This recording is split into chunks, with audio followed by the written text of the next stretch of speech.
জীবনের প্রথম যেবার গরুহাটে গেলাম, দিলু রোডে আমার নিজের ফ্ল্যাটে থাকি, ভাগে দিতাম, মানে 7 ভাগের 1 ভাগে দিতাম। আমার ইনকামের টাকা দিয়ে একটা গরু কিনবো, এইটা খুব আনন্দ। যে দেখি কি সবাই মিলে আমাকে মিশা মিশা মিশা একেবারে ক্রাউড হয়ে গেল, মানে আমি তখন এখানে গরু হয়ে গেলাম আর কি। আপনি কি নিবেন? গরু আমরা কিনে দিব, আপনি আমাদের অফিসে চা পানি খান, আমরা কিনে দিচ্ছি, আপনার বাজেট বলেন।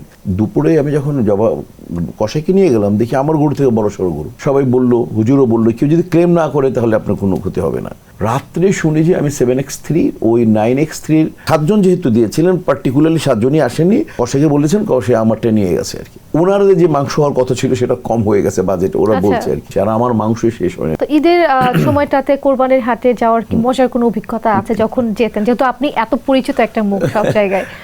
মানে জীবনের প্রথম যেবার গরুহাটে গেলাম, যখন আমার নিজে, তখন আমি দিলু রোডে আমার নিজের ফ্ল্যাটে থাকি। তো নিজের টাকা দিয়ে একটা, আগে তো আমরা ভাগে দিতাম, ভাগে মানে 7 ভাগের 1 ভাগে দিতাম।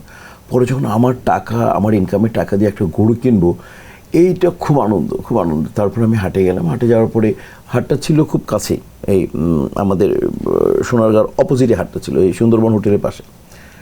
ওমা, যে দেখি কি যে মানে মানুষ সব, ওরা সব আমাকে চিনে ফেললো।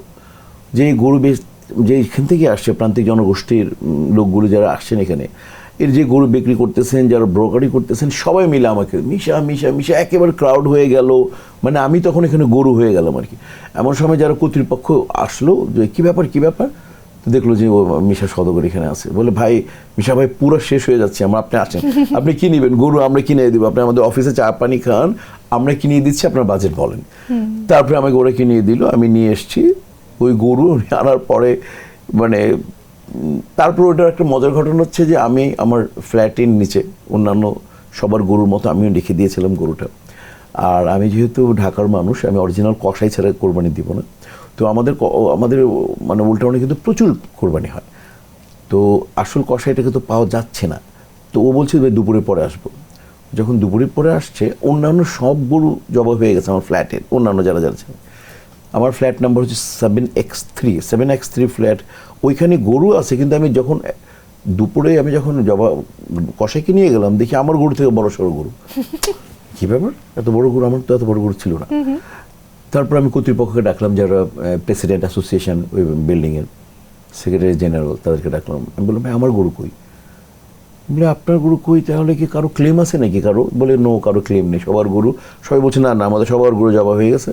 আমি বললাম, আমার তো এই গরু না ভাই, কারণ আমি জানি আমার গরু এত বড় ছিল না, বেশ বড় সড়ো। তারপরে সবাই বললো, হুজুরও বললো, কেউ যদি ক্লেম না করে তাহলে আপনার কোনো ক্ষতি হবে না।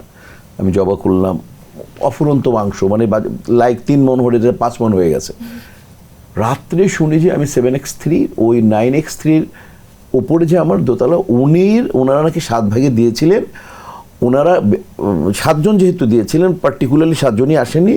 তাদের হয়তো বা কষাইকে বলেছেন, কষাই আমারটা নিয়ে গেছে আর কি। আমার গরু নিয়ে জয় করে ফেলছে। ওনাদের যে মাংস হওয়ার কথা ছিল সেটা কম হয়ে গেছে বাজেট, ওরা বলছে আর কি। আমি রাত্রে শুনছি, আর আমার মাংসই শেষ হয় না দিতে দিতে। আসলে মজার অভিজ্ঞতা।